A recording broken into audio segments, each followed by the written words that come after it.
আশ্বিনের সকালবেলায় যখন দূর প্রান্তে ঢাক বেজে ওঠে, অথবা শহরে যখন প্রভাতী অনুষ্ঠানে মহালয়া শুরু হয়, আমাদের সারা গায়ে কাঁটা দিয়ে ওঠে।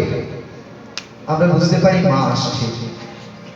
মা নারীর এক অপূর্ব রূপ, অপূর্ব সে সৃষ্টি।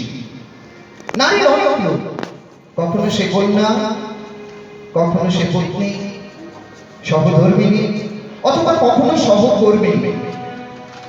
কিন্তু পরিবেশের তাগিদে কখনো কখনো এই নারী হয়ে ওঠে দশপ্রহরণধারিণী দুর্গা। এক সাধারণ মেয়ে এইরকম দুর্গা হয়ে ওঠার কাহিনী আসুন আপনাদের শোনাই। দুর্গা সোরেন।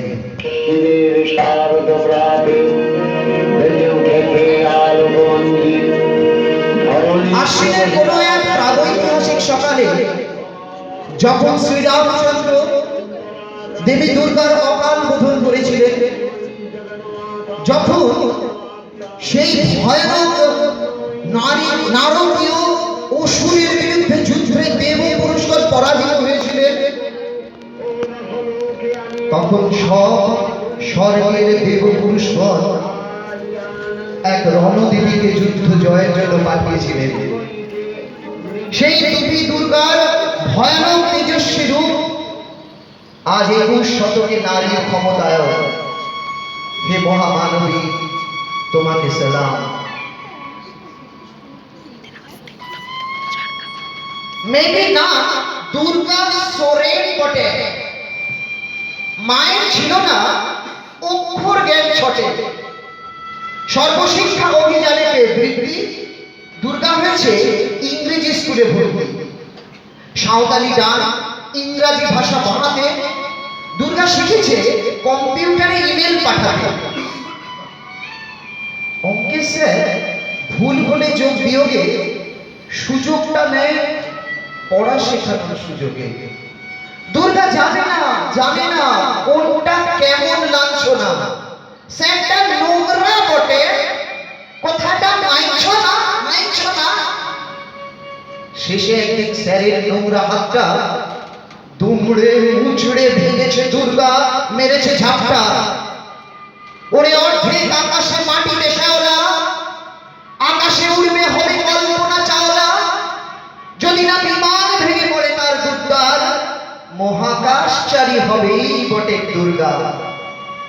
বিশ্বায়নে পণ্যায়নে খণ্ড খণ্ড মানচিত্রে বাংলা, বিহার, রাজস্থানে সাধারণী নমস্তুতে, কন্যাব্রতে, পত্নীব্রতে, মোহমুদ্রা, ধ্বংসমুদ্রা, কর্মক্ষেত্রে, প্রযুক্তিতে সাধারণী নমস্তুতে।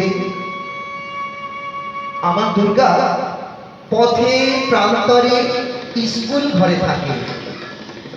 আমার দুর্গা বিপদে আমাকে বাবা বলে ডাকে। আমার দুর্গা নারী গর্ভের রক্ত মাংস কন্যা। আমার দুর্গা আত্মরক্ষা, আমার দুর্গা কন্যা। আমার দুর্গা ভুলগাল নেই, আমার দুর্গা পত্নী। আমার দুর্গা কখনো ঘরোয়া, কখনো আগুন বন্দী। আমার দুর্গা মেধা পাটেকার, তিস্তা শীতলা বাঁধেরা। আমার দুর্গা মোম হয়ে জ্বালে অমাবস্যার আধেরা। আমার দুর্গা মণিপুর জুড়ে মিছিলের পথে হাঁটে। আমার দুর্গা কাস্তে ধরেছে আউশ ধানের মাঠে। আমার দুর্গা ত্রিশূল ধরেছে স্বর্গে এবং মর্তে। আমার দুর্গা বাঁচতে শিখেছে নিজেই নিজের শর্তে।